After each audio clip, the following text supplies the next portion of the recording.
On va parler maquillage, donc plus besoin d'aller se faire gonfler les lèvres. Un gloss suffit. C'est pratique. Alors tu as des marques telles que Glam Glow. Ici, alors je vais te montrer deux. Ici et celui-ci. Donc tu as Glam Glow et Too Faced qui proposent depuis l'année dernière des repulpants. Alors j'ai testé, j'ai pas eu d'effet parce que je pense que j'en ai pas besoin. Ça picote un peu, il prévient cette sensation, hein, normale apparemment. Mais c'est bon pour les lèvres, le repulpant? Oui, en plus ça fait le job. Moi je l'ai celui-là. C'est vrai? Je l'ai essayé. Et, Donc tu l'as testé, t'as vu le résultat? Ouais, j'ai vu le résultat. Alors c'est subtil, hein, mais. Tu t'en prends à faire un truc à la caille. Voilà, c'est ça. Ça dure le temps que ça dure. Mais non, ça fait son petit effet et on voit une petite différence. Bon, voilà. Et tu as la version ici, mais déjà avec un peu de couleur pour... Ouais, celui-là je le connaissais pas. Bah, déjà je trouve la couleur hyper jolie. Et très naturelle. Et puis en plus c'est vrai que la couleur, les couleurs claires vont avoir tendance à apporter plus de volume aux lèvres. C'est vrai. Donc non, Glam Glow ils font des produits qui fonctionnent. Donc il n'y a pas de raison que ça fonctionne pas. Alors, conseil, c'est donc à la base, hein, avant le rouge à lèvres ou autre. Hein. Oui, voilà. Avant le rouge à lèvres pour la version transparente ou bien seul pour la version teintée. Exactement. Et je crois qu'on l'applique, on laisse un petit peu. Voilà, on laisse quelques minutes avant d'appliquer son rouge à lèvres. Et je crois que le Glam Glow, faut l'appliquer vraiment au contour des lèvres, c'est ça, hein? Aussi. Pour éviter. Pas déborder, mais juste autour des lèvres. Ouais, c'est vrai. D'ailleurs, quand les personnes font des injections, elles le font justement autour des lèvres. Donc, pourquoi ça picote? C'est pas dangereux, mais bon. C'est les actifs qui sont contenus à l'intérieur qui vont stimuler et qui vont permettre cette comment on appelle ça, cette augmentation un petit peu des lèvres. Ouais, extraordinaire.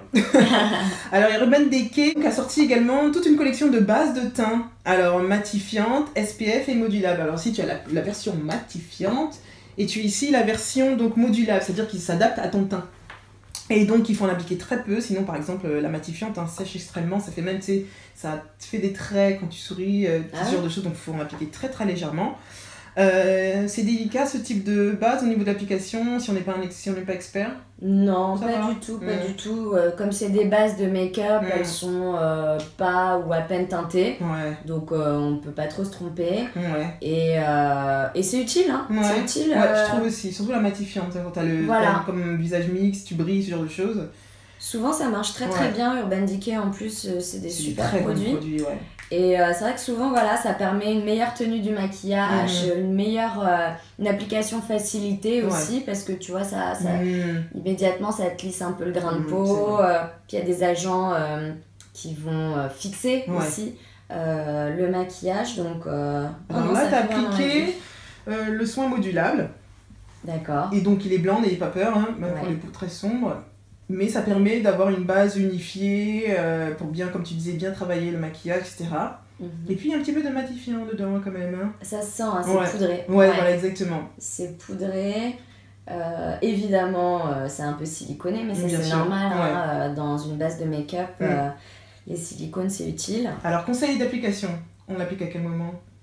Alors, on l'applique après tous ces soins, c'est-à-dire après la crème hydratante en tout cas, et avant le fond de teint ou la poudre, dépendant de ce qu'on utilise. Mais c'est la base de maquillage, donc c'est la base avant tout produit de maquillage. Et puis je conseille quand même pour la matifiante, hein, celle qui veut éviter les traits ou la peau ultra sèche, ou bien tu sais, des fois quand on met un peu beaucoup, j'en ai mis une fois beaucoup, ça faisait plein de petits trucs blancs, je sais pas comment on appelle ça, donc en mettre vraiment un tout petit peu et vous obtenez les résultats. En parlant d'Urban Decay, la marque sort aussi, toujours en exclusivité chez Sephora et Sephora.fr, une collection de rouge à lèvres gloss que tu as ici. Là, 3 couleurs, mais il y en a beaucoup plus, je crois qu'il y en a à peu près une petite vingtaine, une grosse vingtaine même. Donc ça s'appelle Vice Liquid Lipstick, une collection de rouge à lèvres gloss super intense, crémeuse, mate, légèrement métallisée pour des effets combrés. Et waterproof, mais du coup ça sèche un petit peu les lèvres à la fin. Enfin, surtout pour ceux qui ont les lèvres sèches.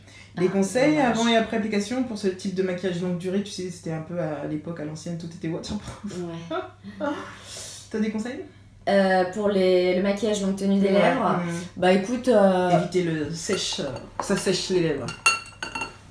Appliquer éventuellement un petit baume à lèvres avant pour éviter que ça dessèche trop. Maintenant, c'est vrai que souvent, longue tenue rime avec des séchages des lèvres, tu vois. Donc, plus c'est longue tenue ou plus c'est pigmenté, comme ce beau rouge. Là, il est magnifique. Magnifique. Hein. Ah ouais, franchement, je crois que j'ai déjà mis dans une émission. Il est super intense et il tient très bien, mais du coup, ça sèche un peu. Donc, qu'est-ce que tu conseilles? On hydrate avant les lèvres? On hydrate avant les lèvres. Les lèvres, c'est comme la peau aussi. On peut se faire des gommages très légers pour éliminer les cellules mortes. Se faire un petit masque de temps en temps pour les lèvres avec un baume hydratant. Et enfin, parlons du teint qui doit être frais, doré, bonne mine à l'approche de l'été. Mais quand on n'a pas de temps de rester au soleil, c'est compliqué. Alors, la star du maquillage, Anastasia Hill, dont les produits sont en exclusivité chez Sephora et Sephora.fr depuis 2016, lance le Sun Dipped. Une palette de 4 magnifiques teintes lumineuses que j'adore pour toutes les carnations. Regarde. À jouer avec entre les 4 couleurs pour toutes les carnations, comme je disais. Alors, c'est sympa, c'est joli quand on voit comme ça, mais c'est surtout brillant puisque c'est très doré, etc. Comment on l'applique? Écoute, ça suit un peu la tendance de... L'illuminateur, tout ça. Exactement, le strobing. Ouais, c'est vrai. On n'entend plus parler, ça n'a pas duré longtemps. Ça n'a pas duré longtemps, non. J'adore les termes marketing. C'était horrible cette tendance. Ouais. Donc oui, effectivement, ça va s'appliquer par touche. Vraiment légère. Hein. Ouais, voilà.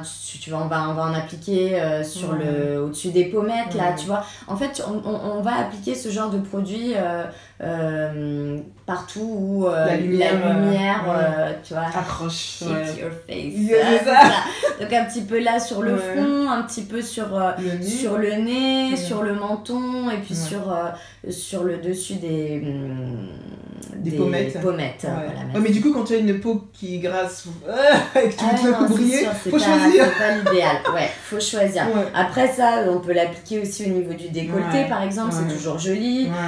Sur les paupières, voilà. Moi j'aime bien, j'utilise la couleur très foncée pour creuser ici, comme un blush. Et puis la couleur un peu dorée, pas trop blanche ici, juste un petit peu, mais pas sur les plateaux, hein, parce que sinon ça shine. Là c'est très shiny. Alors, mais les couleurs sont géniales. Elles sont très belles. Pour ceux qui sont fans aussi, on peut en appliquer là, pour ceux qui voyagent et qui n'ont pas envie d'apporter une ombre à paupières. Tu en mets un petit peu au-dessus, ça fait 2 en 1. C'est pratique. Donc voilà, des petits derniers conseils pour soin de peau, soit maquillage en été. Écoutez, oui, l'été c'est quand même la saison où il y a du soleil normalement. Et de toute façon, que ce soit en été ou en hiver, vraiment il faut se protéger avec des indices de protection. C'est vrai qu'on n'a pas parlé d'SPF, mais c'est l'essentiel.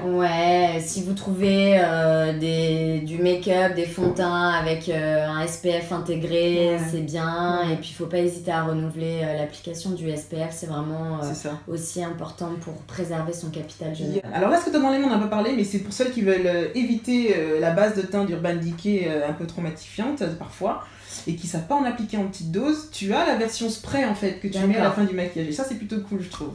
Donc tu sprays sur ton visage, un peu loin pas non plus, pas que ce soit trop. Et puis ça matifie ton maquillage, ta peau grasse, etc. C'est plutôt cool. Merci pour tes conseils. Merci Sophia.